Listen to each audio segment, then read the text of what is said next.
Good morning. I'm Steve from Track Record, and this hot little puppy is Tasha. She always walks off when I say hello. Welcome to our channel, a place where you can find videos about cars and about how to drive cars. She's wandered off. So if you want to see more about cars and about how to drive them, don't forget to subscribe.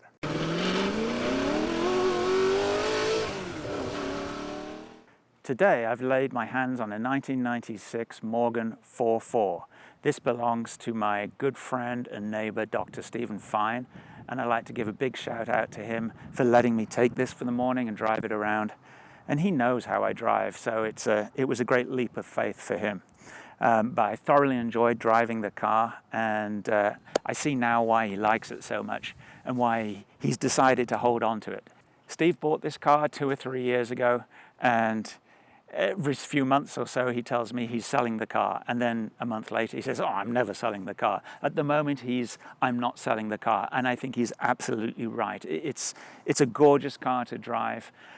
This one is in fabulous condition, and he should hold on to it.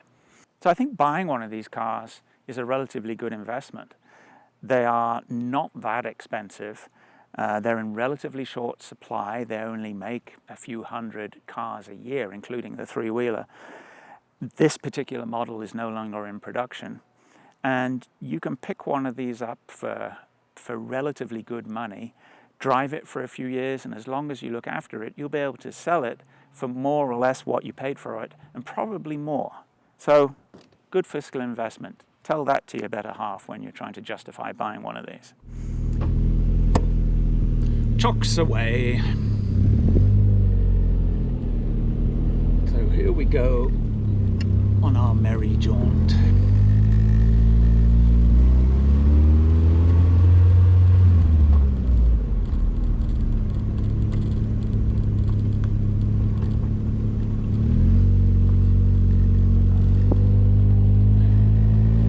This car definitely needs a hat and glasses today. It's very hot. The forecast is for 113 degrees, so I'm trying to get out early, and we'll drive this car up into the hills and see how it does. It should perform fine.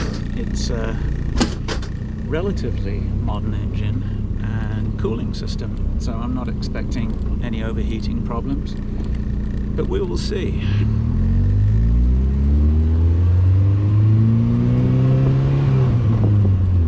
Well, would you believe it? I was in an open-top car and there was a lot of wind noise. So unfortunately, you don't hear most of my commentary.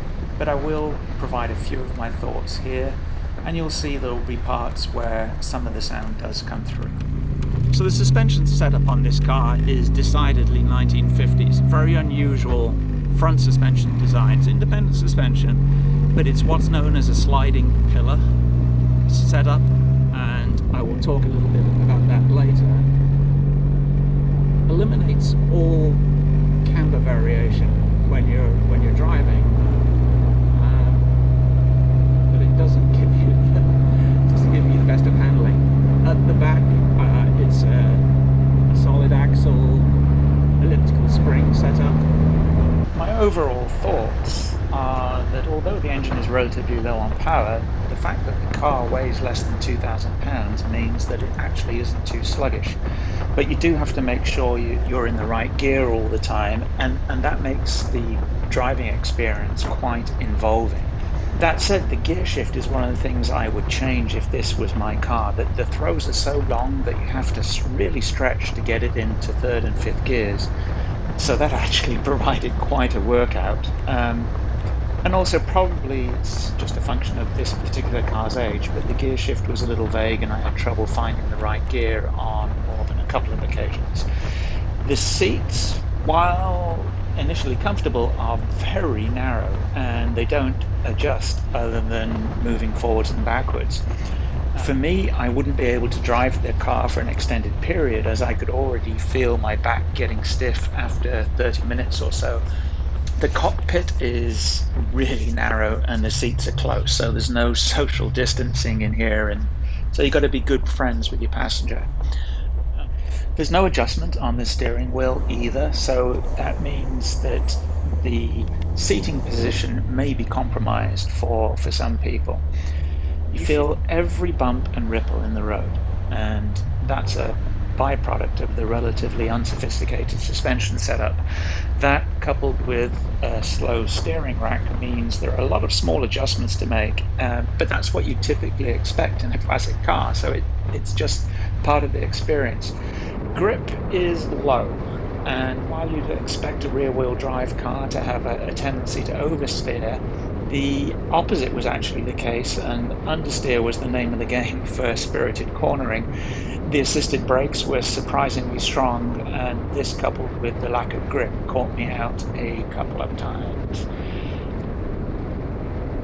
So you really have to reset your expectations getting into a car like this. There are no modern driving aids at all, no ABS, no stability control, not even power steering, which meant the steering was heavy at slow speeds, but not unmanageable. But the steering became light at speed and also lacking a little bit in feel. So this car has a classic look, classic suspension, and a modern engine, which results in a blast to drive without any of the worry of being stranded by the side of the road like you could be in a Triumph, an MG, or an Austin Healey. But then again, that's part of the appeal of a classic car: the tinkering, the constant monitoring of the gauges, listening for the sounds, smelling the smells to make sure all is in order, wondering if you're going to get to your destination. And that's part of the thrill that is missing in the Morgan. This is a car you can take out for a drive and then put away and not worry about it until the next time you go out. So the accelerator feels like it's attached to the throttle with elastic bands. Any attempt to blip the throttle is met with disdain.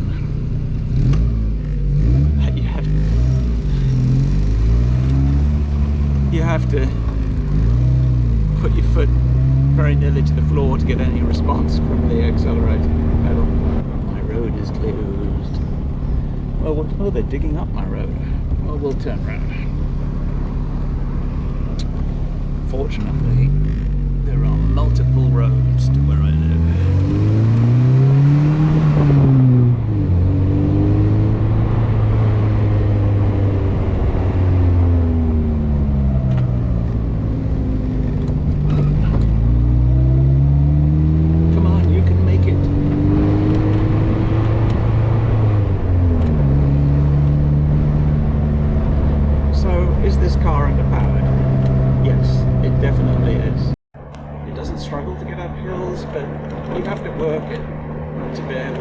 Climb the hill to get home to my house. And this car's intention was never to be an overpowered sports car like so many of today's cars are. This car is all about the experience and enjoying it while you're driving it. So as long as you know that you don't have a lot of horsepower under your foot, just relax and enjoy the drive. It's a wonderful driving experience. If you want crisp handling and sports car-like performance, then buy something else. I mean, there are a lot of choices on the market. You could buy a Miata or a Honda S2000. But those don't have the same appeal as this type of car. I get it, I get why people want to buy these, but for me, I'd buy a Plus 4 or a Plus 8, but they command a much higher price. And because of the similarity of the body styles on all these cars, the only person who's going to know what you're actually driving is you. Anybody else is just going to see that you're driving a beautiful Morgan. And this really is a beautiful example. It's in extremely good condition. So here we are back home. It's less of a bomb site at the moment, but it's all quiet on the Western Front. All the workmen seem to have disappeared. I could have said this is a 1976 Morgan 4.4, a 1966 Morgan 4.4. It hasn't changed very much over the years, and that's one of the beauties of this car. The 4.4 originally went into production in 1936, and it was called the 4.4 to differentiate it from the three-wheel cars that Morgan were making at the time. The first 4 signifies that it's got 4 wheels, and the second 4 indicates that it's got 4 cylinders. There's a big misconception about Morgan cars that they're built out of wood. That's not entirely true. There is wood in the construction, but this car is built on a full-width steel frame. It then has an ash frame for the bodywork to hang off, and aluminum and steel body panels. Now, ash has been used since the beginning in Morgan cars because of its lightness. It grows very straight, has very few knots, it's flexible to work with, and it's a soft wood, which means it also cuts down on vibrations. The Morgan 4.4 debuted in 1936 and was produced up until the start of the Second World War, and then production ceased entirely. After the war, they picked up again, I think starting producing again in 1947, but the Standard Motor Company, who was providing the engine for it, stopped providing those engines to Morgan, so they were left without an engine. Eventually, in 1950, they came out with the Morgan Plus 4, which was more or less the same car, but it had a more powerful engine, the standard Vanguard engine, which produced 68 brake horsepower. The 4.4 resurfaced again in 1955 using a Ford side valve engine, which produced a whopping 34 horsepower. And it was intended as an entry-level car. They had the Plus 4, which was the more powerful one, but they wanted to have an affordable sports car that could be made available to the common man. And this was it. And it has continued as Morgan's entry-level car really up until last year. And it changed very, very little over the years. So if you put this 96 next to a 55, you'd be hard-pressed to tell the difference. The 4.4 has had a variety of engines in it throughout its history. Very briefly, there was a Fiat twin cam in it, but for the most part, they've stuck with the Ford engine, typically a 1.6. This one is a 1.8 Zetec engine, so a relatively modern power plant. And I say relatively because you've got to remember this car is 24 years old. So electronic ignition, Bosch multi-point, fuel injection, dual overhead cams, four valves per cylinder. But it puts out a fairly modest 113 horsepower and 118 torques. It's not a green light Grand Prix special. It has a very leisurely ride to 60 in 8 seconds, but that's not what this car is about. This car is about enjoying the driving experience. Looking in the cockpit, you can see it's fairly basic. It's laid out like a classic sports car. The dials and gauges let it down a little bit with the black plastic surrounds. I think it would be far nicer to see with chrome surrounds there. And the buttons are obviously late 1970s, early 80s parts bin specials, as are the lights in between the two gauges. So these are rectangular black plastic lights, which let the car down a little bit. It would be nice to have a really classic finish. Nice wood, large steering wheel, which actually gives you a bit of a problem to get into this car, given the doors are so small. But once you're in, it's a comfortable seating position, a very long throw on the gear stick, but nicely finished. This one, being the entry-level model, is in tan vinyl. Which I think goes very nicely with the British Racing Green. So there's very little storage in a Morgan. There's no trunk at the back. The spare wheel sits on the sloping rear end of the car, and then you just have a small storage panel behind the seats, and that's it. So let's have a quick look inside the engine bay. So we have to undo the bonnet strap, which is nicely padded to protect the paint. We make sure that that doesn't clunk down, and then I believe we pull these puppies, there we go, and up goes the bonnet. And you can see here the Ford Zetec engine. It's quite packed in there. And oh, looking at it, it does have a brake boost on it. I didn't think this car did. Not a lot to see in here, but very, very easy to work on. And as I mentioned when we were driving, an electric fan on the front. It's got fuel injection. This is a thoroughly modern power plant. Now I just wanted to take a quick look at this suspension here because it really is quite unique to the Morgan, and I'm at the moment crawled under the car laying on the hot asphalt.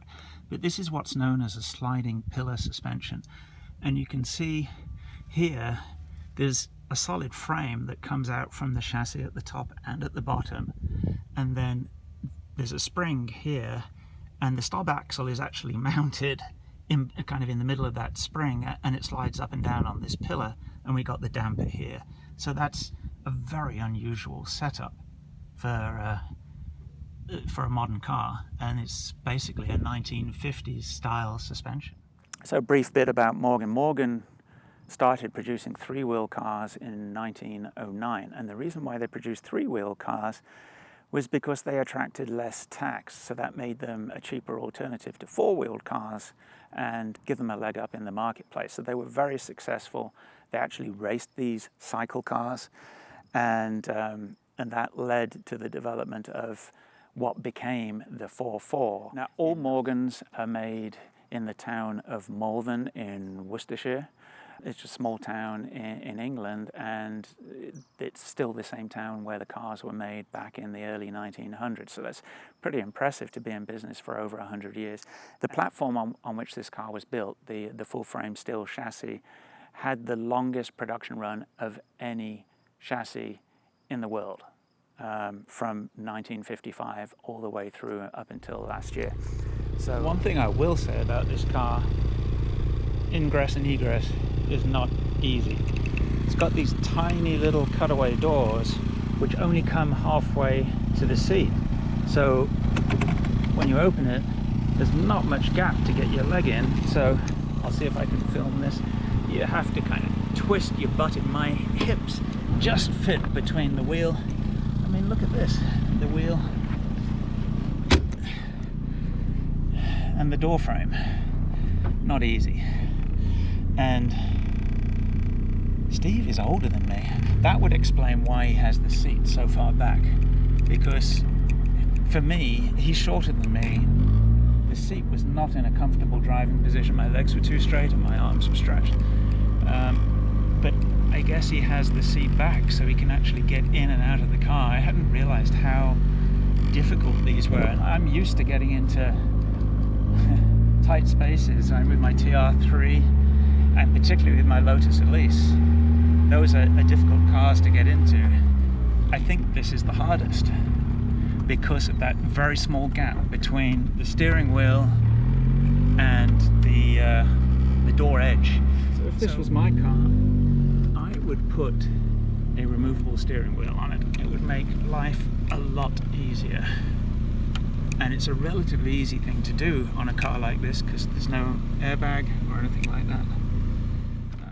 Well, filming in that heat was definitely a challenge, but we hope you enjoyed the video anyway. And if you did and want to see more, hit the subscribe button below, and we'll see you next time. Cheers.